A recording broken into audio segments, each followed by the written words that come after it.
Yes. Hello friends, this is Ayushi and welcome to my channel. कैसे हो आप सभी लोग? फ्रेंड्स, आज हम आप लोगों के साथ हिंदी पेडोलॉजी डिस्कस करने वाले हैं, जो कि आपकी एग्जाम में 30 नंबर की आती है। और आप लोगों का एग्जाम तो दिसंबर में होना है, ये तो आप लोगों को पता ही होगा। तो फ्रेंड्स, स्टार्ट करते हैं। आज से हम लोग पेडोलॉजी डिस्कस करेंगे, हिंदी पेडोलॉजी, जो आपके एग्जाम में 30 नंबर की आती है। यहाँ से आपको देखने के बाद आपके एग्जाम में 30 में 30 जरूर आएंगे। तो फ्रेंड्स, लास्ट तक बने रहिएगा, ऐसे ही हम टॉपिक वाइज डिस्कस करेंगे। ठीक है, तो ये मेरी पहली क्लास है हिंदी पेडोलॉजी की। तो इसमें पहला टॉपिक ही है भाषा। फ्रेंड्स, लास्ट तक बने रहिएगा, यहाँ से आपको काफी बेनिफिट मिलने वाला है। तो स्टार्ट करते हैं। पहला टॉपिक है भाषा। भाषा क्या होता है? भाषा विचारों की अभिव्यक्ति, महसूस करने व चिंतन का एक साधन है। आप जब किसी से बात करते हो, ठीक है, अपनी अभिव्यक्ति करते हो, महसूस करते हो, या फिर कुछ किसी भी टॉपिक पे आप चिंतन करते हो, तो किसी ना किसी माध्यम से करते हो, तो उसी को भाषा कहते हैं। भाषा क्या होता है कि अपने विचारों का आदान प्रदान ही भाषा होता है। आप जब किसी से बात करते हो तो भाषा का यूज करते हो। आप अपनी जब अभिव्यक्ति करते हो तो भी भाषा के माध्यम से ही करते हो। और फिर जब आप महसूस करते हो, तो आप जैसे गाने सुनते हो या कोई सीरियल देखा है या कोई मूवी देखी है, तो भाषा के ही माध्यम से होती है। तो आप उसे देखते हो, फिर उसे महसूस करते हो, ठीक है। या फिर आप चिंतन करते हो, तो चिंतन भी आप किसी भाषा के ही माध्यम से करते हो। तो भाषा बेसिक से क्या है कि भाषा विचारों का आदान प्रदान ही जिसके माध्यम से हम करते हैं वो भाषा है। ठीक है फ्रेंड्स, तो ये आपको आई होप भाषा के बारे में जो भी डाउट है वो क्लियर हो गया होगा। अब आगे बढ़ते हैं। अब हम लोग देखते हैं भाषा के रूप। भाषा के रूप कितने हैं? तो भाषा के 3 रूप हैं। पहला है मौखिक भाषा, दूसरा है लिखित भाषा, तीसरा है सांकेतिक भाषा। मौखिक भाषा देख लीजिए, यहाँ पे आप लोग देख सकते हैं कि ये लोग बात कर रहे हैं आपस में। मौखिक भाषा का मतलब होता है नॉर्मली ऐसे ही आमने सामने जो बातचीत करना, उसे हम मौखिक भाषा कहते हैं। ठीक है। और जो वहाँ पे लिखित भाषा होती है, जैसे हम लोग लिख के पत्र के माध्यम से, या कोई सूचना हुई या कुछ कोई इंफॉर्मेशन है, तो वो लिख के जो हम लोग एक दूसरे के साथ शेयर करते हैं या आदान प्रदान करते हैं, तो उसको लिखित भाषा कहते हैं। ठीक है। और वहीं पे संकेतिक भाषा हो जाती है। अगर हम किसी कभी कभी ऐसा होता है कि हम लोग संकेतों के माध्यम से भी बातचीत कर लेते हैं, तो उसको संकेतिक भाषा कहते हैं। तो पहला हो गया मौखिक भाषा के आपके 3 प्रकार हैं। सॉरी, भाषा के आपके 3 प्रकार होते हैं। पहला है मौखिक भाषा, दूसरा है लिखित भाषा और तीसरा है सांकेतिक भाषा। ये आप लोग ध्यान रखिएगा। मौखिक भाषा ऐसे ही हम लोग नॉर्मली बातचीत करना, उसको मौखिक भाषा कहते हैं। लिखित भाषा आप लोग जब लिख के, जैसे पत्र हो गया या कोई इंफॉर्मेशन हो गई, उसको लिख के ही आप लोग मतलब अभिव्यक्ति करते हैं, तो वो लिखित भाषा हो गई। सांकेतिक भाषा जो आप लोग संकेत के माध्यम से करते हैं, यहाँ पे बना हुआ आप लोग देख सकते हैं। फ्रेंड्स, आगे बढ़ते हैं। अब देखते हैं, लिखित भाषा मौखिक भाषा की अपेक्षा अधिक स्थायी है। जो आपकी लिखित भाषा है वो मौखिक भाषा की अपेक्षा ज्यादा स्थायी होती है। क्योंकि देखो, अब जब आप लिखते हो, तो जो आपने लिख दिया वो लिख दिया है ना। जैसे आपको प्रॉपर्टी के पेपर साइन करवाने, तो ऐसे तो कह नहीं दोगे कि हाँ हाँ ठीक है, ये आपकी प्रॉपर्टी हो गई आज से। उसके लिए आप लिखवाते हो, आप उसके लिए डॉक्यूमेंट्स तैयार करवाते हो, उस पर साइन होते हैं। तो जो लिखित भाषा होती है, अगर आपने कुछ पत्र पे लिख दिया है तो वो लिख दिया है, ठीक है, वो स्थायी है। लेकिन अगर आपने ऐसे ही मौखिक रूप से बोल दिया है वर्बली, तो वो स्थायी नहीं रहता, क्योंकि टाइम पीरियड में आने पे वो चेंज हो सकता है। इंसान का अपना मतलब जो कि सोचने विचारने की क्षमता है डिफरेंट हो जाती है, कभी कभी इंसान बदल जाता है। लेकिन जो लिख दिया तो वो स्थायी रहता है। इसीलिए कहा गया है जो लिखित मौखिक भाषा है, जो लिखित भाषा है वो मौखिक भाषा की अपेक्षा अधिक स्थायी होती है। ठीक है, ये आप लोग ध्यान रखिएगा। क्योंकि जो लिख दिया वो लिख दिया, और मौखिक भाषा में आपने ऐसे बोल दिया, क्या पता टाइम आने के बाद आप बदल जाओ, है ना, तो उसका कोई भी प्रमाण नहीं होता। लेकिन आपने जो लिख दिया है उसका प्रमाण है। ठीक है फ्रेंड्स, अब आगे बढ़ते हैं। अब हम लोग देखते हैं, नेक्स्ट टॉपिक है भाषा अर्जन। भाषा अर्जन क्या होता है? भाषा अर्जन एक स्वाभाविक प्रक्रिया है। ठीक है, कौन सी प्रक्रिया है? स्वाभाविक प्रक्रिया है। ठीक है। और भाषा जो है वह आप अचेतन रूप से सीख लेते हैं। इसके लिए आप कोई एफर्ट नहीं लगाते हैं। आप लोग यहाँ पे देख सकते हैं, ये इनकी माँ है, ये एक बेटा है इनका, ये लोग बैठे बातचीत कर रहे हैं। आपने जो भाषा सीखी है, आपने जो भाषा सीखी है, आप जो भाषा बोलते हो, उसके लिए आपने ना कोई कॉलेज ज्वाइन किया होगा, ना कोई स्कूल, ना कोई कोचिंग, ना कोई बुक। आपने अपने इन्वायरमेंट से, अपने घर में, अपने माँ, भाई, बहन से भाषा सीख ली, क्योंकि जो आपके इन्वायरमेंट में भाषा बोली जाती थी, वो आपने सीख ली। तो भाषा स्वाभाविक प्रक्रिया है। आप ऐसे ही नॉर्मली अपने खेल-कूद में, पढ़ाई-लिखाई में, घर में बातचीत करते हुए वो भाषा आपने सीख ली। तो उसके लिए कोई भी आपने एफर्ट नहीं लगाया। जिसके लिए आपने कोई एफर्ट नहीं लगाया, आपने स्वाभाविक रूप से सीख लिया, तो वो भाषा अर्जन हो गया, ठीक है? और ये एक अचेतन प्रक्रिया है, ये भी आप लोग ध्यान रखिएगा। तो भाषा अर्जन क्या होता है? भाषा अर्जन एक स्वाभाविक प्रक्रिया है, ठीक है? भाषा अर्जन जो हम अपने एनवायरनमेंट से ऐसे मतलब बोलचाल की भाषा में जो सीख लेते हैं, यह एक अनौपचारिक प्रक्रिया भी है। ये भी आप लोग ध्यान रखिए कि भाषा अर्जन कैसी प्रक्रिया है? यह एक अनौपचारिक प्रक्रिया है, ये भी आप लोग ध्यान रखिएगा। अनौपचारिक प्रक्रिया है, ठीक है? और यह एक स्वाभाविक प्रक्रिया भी है और इसको आप अचेतन रूप से भी सीख लेते हैं। तो भाषा अर्जन जैसे हम लोग नॉर्मली ऐसे ही बोलचाल की भाषा में खेल-कूद या ऐसे ही अपने घर पड़ोस में सीख लेते हैं, ठीक है? इसके लिए आपको कोई एफर्ट नहीं लगाना पड़ता। अब देखते हैं भाषा अधिगम क्या होता है। भाषा अधिगम यहाँ पे आप देख सकते हैं कि टीचर हैं, बच्चों को पढ़ा रहे हैं। भाषा अधिगम में आपको एफर्ट लगाने पड़ते हैं। आपको स्कूल भी जाना पड़ता है, आपको बुकें भी खरीदनी पड़ती हैं, ठीक है? उसके लिए आपको कोचिंग भी लगानी पड़ती है। तो भाषा अधिगम में आपको स्कूल भी जाना पड़ता है।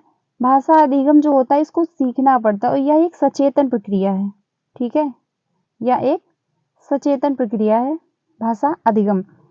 भाषा अधिगम भाषा अधिगम में क्या होता है कि आप जैसे कि जाते हो स्कूल, कॉलेज, तो जो आप सीखते हो नई भाषाएँ जैसे व्याकरण हो गई आपको सीखना, उसके लिए आप बुकें खरीदते हो, टीचर ढूँढते हो, स्कूल जाते हो, तो जिसके लिए आप एफर्ट लगाते हो, ठीक है? जो आप सीखते हो, वो भाषा अधिगम हो गया। और जो आप अवचेतन प्रक्रिया मतलब स्वाभाविक रूप से आप सीख लेते हो ऐसे ही, वो भाषा अर्जन हो गया, ठीक है? और ये भाषा अधिगम हो गया। आई होप भाषा अधिगम और अर्जन में आपका डाउट क्लियर हो गया होगा। यहाँ से आप लोगों का और भी अच्छे से डाउट क्लियर हो जाएगा। देख लेते हैं भाषा अर्जन और भाषा अधिगम। पहला है, यह एक अवचेतन प्रक्रिया है। जो आपका भाषा अर्जन है वह एक अवचेतन प्रक्रिया है। वहीं पे भाषा अधिगम जो है यह सचेतन प्रक्रिया है, मतलब यह चेतन प्रक्रिया है। इसके लिए आपको एफर्ट लगाने पड़ते हैं, ठीक है? नेक्स्ट है, यह एक स्वाभाविक प्रक्रिया है और वहीं पे भाषा अधिगम जो यह नियमबद्ध है। जो आप मतलब स्कूल जाते हो या कोचिंग करते हो, जैसे कि आप लोग व्याकरण पढ़ते हो, तो व्याकरण में इसके नियम हैं, ठीक है? उसके कुछ नियम होते हैं, वो आप पढ़ते हो। तो वैसे ही है, जैसे भाषा अर्जन का कोई नियम तो है नहीं, लेकिन भाषा अधिगम का वहीं पे नियम है, वो नियमबद्ध प्रक्रिया होती है। ये भी आप लोग ध्यान रखिएगा कि जो भाषा अधिगम है वो औपचारिक प्रक्रिया है, ठीक है? और वहीं पे भाषा अर्जन जो है ये अनौपचारिक प्रक्रिया है, या कहीं से भी आप भाषा अर्जन कर सकते हो। जैसे कि आप लोग, आपकी मातृभाषा हिंदी है, ठीक है? फिर आपको अभी इंग्लैंड भेज दिया जाए, तो धीरे-धीरे आप वो भी वहाँ की लैंग्वेज भी सीख लोगे। वहाँ के लिए आपको एफर्ट नहीं लगाना पड़ेगा, क्योंकि जहाँ आप रहने लगते हो, जिस माहौल में, वहाँ की लैंग्वेज आपको आने लगती है। आप वो धीरे-धीरे करके सीख जाते हैं, ठीक है? नेक्स्ट आगे बढ़ते हैं। अनौपचारिक प्रक्रिया, जो भाषा अर्जन है वो आपका अनौपचारिक प्रक्रिया है, ठीक है? ये आप कहीं से भी सीख लेते हैं। लेकिन वहीं पे भाषा अधिगम जो है यह औपचारिक प्रक्रिया है, ठीक है? इसके लिए आपको स्कूल जाना पड़ता है, ठीक है? और जो भाषा अर्जन है ये मातृभाषा है। वहीं पे जो भाषा अधिगम है यह दूसरी भाषा है, इसको लक्ष्य भाषा भी कहते हैं। मातृभाषा क्या होता है?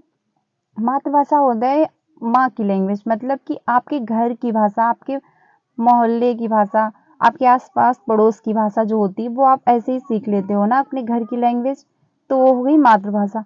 दूसरी भाषा क्या होती है कि आप दूसरी भाषा सीखने के लिए आपको स्कूल जाना पड़ता है, आपको किसी साधन का प्रयोग करना ही पड़ता है, ठीक है? तो वो दूसरी भाषा हो गई या लक्ष्य भाषा हो गई। आई होप फ्रेंड्स आपको आज भाषा अर्जन और भाषा अधिगम में डाउट क्लियर हो गया होगा। नेक्स्ट आगे बढ़ते हैं। अब हम लोग देखते हैं लक्ष्य भाषा व मातृभाषा। लक्ष्य भाषा क्या होती है? लक्ष्य भाषा का मतलब होता है कि आप पहले मातृभाषा डिस्कस करते हैं। मातृभाषा आपकी माँ की लैंग्वेज, मतलब आपकी घर की लैंग्वेज या अपने आस पड़ोस की लैंग्वेज। मातृभाषा ये हो गई, जैसे कि आपकी मातृभाषा हिंदी है, किसी की तेलुगु भी हो सकती है, तमिल भी हो सकती है, पंजाबी भी हो सकती है, क्योंकि जहाँ जो है वहाँ की जो भाषा बोली जाती है वो उसकी मातृभाषा होती है। ठीक है, मान लीजिए कि आपकी पहली है मातृभाषा हिंदी, लेकिन आपको इंग्लिश सीखनी है। ठीक है, आपको इंग्लिश सीखनी है, आपको इंग्लिश सीखनी है, तो आप इंग्लिश सीखने के लिए आप स्कूल जाओगे या फिर कोचिंग लगाओगे या बुकें पढ़ोगे। ठीक है, वो आपका टारगेट लैंग्वेज हो जाएगा कि हमको ये भाषा सीखनी है। ठीक है, आप उसके लिए एफर्ट लगाओगे, आप उसके लिए कॉलेज भी जाओगे, स्कूल भी जाओगे, आप उसके लिए कोचिंग भी जाओगे। ठीक है, और ये जो लैंग्वेज होती है लक्ष्य भाषा, ये नियमबद्ध होती है। वहीं पे मातृभाषा आपकी नियमबद्ध नहीं होती है। या आप मतलब स्वाभाविक रूप से सीख लेते हो। वहीं पे लक्ष्य भाषा के लिए आपको एफर्ट लगाने पड़ते हैं। जो मातृभाषा आपकी सचेतन प्रक्रिया है, अवचेतन प्रक्रिया है, और लक्ष्य भाषा वहीं पे आपकी चेतन प्रक्रिया है। ठीक है, ये आप लोग ध्यान रखिएगा, क्योंकि लक्ष्य भाषा आप मतलब कोई भाषा सीखोगे ना, तो उसके लिए आपको नियमबद्ध कुछ प्रोसेस बनाओगे ना, कि हमको ऐसे ऐसे करके ये टॉपिक कवर करके ये भाषा सीखनी है। लेकिन जो आपकी मातृभाषा होती है वो आप स्वाभाविक रूप से सीख जाते हो। आगे बढ़ते हैं, आगे भी देखते हैं भाषा के विविध रूप। ठीक है, भाषा के विविध रूप हैं। पहली है मातृभाषा, दूसरा है आपका राष्ट्रभाषा और तीसरा है राज्य भाषा। मातृभाषा आपकी जो मतलब जो आपकी लैंग्वेज है, आप जिस भाषा में बातचीत करते हो, आपने जो भाषा अपने मतलब अचेतन रूप से सीखी है, वो आपकी मातृभाषा हो गई। किसी की भी अपनी अपनी अलग अलग मातृभाषा हो सकती है, क्योंकि कोई पंजाब से होगा तो कोई उसकी पंजाबी भाषा होगी, किसी की तेलुगु होगी, किसी की तमिल होगी। ठीक है, किसी की हरियाणवी भी हो सकती है। तो सबकी मातृभाषा अलग अलग होती है, लेकिन वहीं पे राष्ट्रभाषा अपनी कोई भी नहीं है। ठीक है, राजभाषा आपकी हिंदी है, ये आप लोग ध्यान रखिएगा। और जो राजभाषा है आपकी, वो 300 कौन से एक्ट में कही गई है, 343 में है, 343(1) में है। ये आपकी राजभाषा मतलब घोषित की गई थी। ठीक है, वहीं पे आपकी सह राजभाषा जो है वो आपकी इंग्लिश हो जाती है। वो 343 दो एक्ट मतलब दो के तहत है, एक्ट 2 के तहत है। ये भी आप लोग ध्यान रखिएगा। आगे बढ़ते हैं, 8वीं अनुसूची के तहत आप में जो भाषाएं शामिल की गई थी ये हैं। संविधान की 8वीं अनुसूची में निम्नलिखित 22 भाषाएं शामिल हुई थी। ठीक है, तो ये आपकी 22 भाषाएं, 22 भाषाओं में आपकी हिंदी भी शामिल है, लेकिन यहाँ पे इंग्लिश नहीं है, ये आप लोग ध्यान रखिएगा। तो पहली जो है भाषा वो असमिया है, दूसरी है उड़िया, तीसरी जो भाषा है आपकी उर्दू है, कन्नड़ है, कश्मीरी है, कोंकणी है, गुजराती है और डोंगर है। नेक्स्ट है तमिल है, तेलुगु है, नेपाली है, पंजाबी है, बांग्ला है, बोडो है, मणिपुर भी है और आपकी मराठी है, मलयालम भी है, मैथिली है, संथाली है, संस्कृत है, सिंधी है और हिंदी है। लेकिन आपकी यहाँ पे इंग्लिश नहीं है, ये भी आप लोग ध्यान रखिएगा। जो आपकी हिंदी है वो 22 भाषाओं में शामिल है, हिंदी हो गई आपकी, संस्कृत हो गई। ठीक है फ्रेंड्स, अब देखते हैं नॉम चॉम्स्की। यहाँ से क्वेश्चन आपके हर एग्जाम में पूछा ही जाता है, चाहे वो आपकी हिंदी पेडोलॉजी हो या फिर आपकी सीडीपी की पेडोलॉजी हो। ठीक है, दोनों में आ जाता है, तो ये 60 नंबर में कहीं ना कहीं तो ये देखने को मिल ही जाते हैं। नॉम चॉम्स्की ये अमेरिकी हैं। ठीक है, ये अमेरिकी हैं, ये आप लोग ध्यान रखिएगा। भाषा अधिगम यंत्र एलईडी के माध्यम से मनुष्य में भाषा अर्जित करने की जन्मजात क्षमता होती है। नॉम चॉम्स्की का मानना था कि जो भाषा अधिग्रहण मतलब भाषा अधिग्रहण जो यंत्र है हम लोगों में, एलईडी जो है मतलब लैंग्वेज एक्ट एक्शन डिवाइस जो इसको बोलते हैं, वो जो है उसके माध्यम से हम लोग भाषा अर्जित स्वाभाविक रूप से कर लेते हैं। ठीक है, वही है, मनुष्य में भाषा अर्जित करने की जो क्षमता है वो जन्मजात मानी जाती है। नॉम चॉम्स्की का ये मानना था कि जो व्यक्ति है वो भाषा अर्जित कर सकता है, क्योंकि उसमें एलईडी पाई जाती है, उसके माध्यम से वो भाषा मतलब जो सीखने की क्षमता होती है उसमें जन्मजात होती है। Language acquisition device. आगे बढ़ते हैं। नेक्स्ट है, विश्व की सभी भाषाएं एक ही मूल व्याकरण यूनिवर्सल ग्रामर से संबंधित हैं, जिसे समझने में एलईडी हमारी सहायता करती है। नॉम चॉम्स्की का मानना था ये कि जो विश्व की सभी भाषाएं हैं उनका मूल व्याकरण एक ही है, एक जैसा ही है, जिसे समझने के लिए हमारी एलईडी हमारी सहायता करती है। ठीक है, इनका मानना था कि जो मनुष्य है उसमें एलईडी पाई जाती है, लैंग्वेज एक्विजिशन डिवाइस। ठीक है, तो जो वो है वो व्यक्ति में जन्मजात होती है, उसी के माध्यम से वो भाषा ग्रहण कर सकता है। तो इनका ये भी मानना था कि जो विश्व की जितनी भी भाषाएं हैं सबका जो व्याकरण है वो एक ही है। ठीक है, उसी के माध्यम से वो मतलब जो एलईडी है वो हमारी भाषा सीखने में सहायता करती है।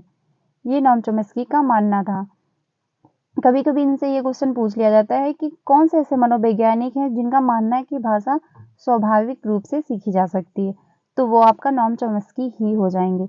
यहाँ से एक क्वेश्चन आपका जरूर बनता है, तो ये आप लोग ध्यान रखिएगा। आगे बढ़ते हैं। ये है सेपियर हॉल्फर परिकल्पना। जो थे सेपियर हॉल्फ, जो इन्होंने परिकल्पना दी थी, ये क्या है ये आप देखते हैं। भाषागत सापेक्षतावाद की परिकल्पना के अनुसार किसी भाषा की संरचना उस भाषा के बोलने वालों की विश्व दृष्टिया को प्रभावित करती है। जो मतलब हम भाषा बोलते हैं, ठीक है, जो भाषा हम बोलते हैं उसी के माध्यम से हम ये मतलब ये अभिव्यक्त करते हैं कि विश्व के प्रति हमारी कैसी दृष्टिकोण है। आगे से आगे इस पॉइंट से हम लोग अच्छे से समझ पाएंगे।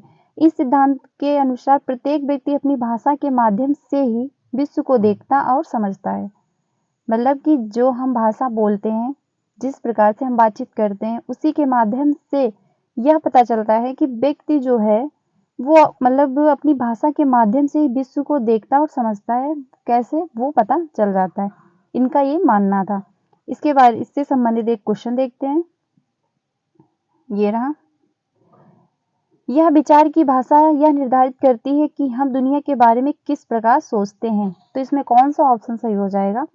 इसमें फर्स्ट ऑप्शन ही सही हो जाएगा। सापिर हॉर्फ परिकल्पना के माध्यम से कहा गया। इसमें यह भी हो सकता है भाषाई सापेक्षता, लेकिन जो आपका मतलब जो है ये जो आपका शिक्षा आयोग है, मतलब तो उन्होंने फर्स्ट ऑप्शन ही माना था। जो आयोग है आपका, उन्होंने फर्स्ट ऑप्शन ही माना था, तो इसका फर्स्ट ऑप्शन सही हो जाएगा। फ्रेंड्स, आज इतना ही हम लोग आप लोगों के साथ डिस्कस करें। कल ऐसे ही नेक्स्ट टॉपिक पे कल हम लोग स्किनर और बाकी जो हैं आपके राइटर उनके बारे में डिस्कस करेंगे।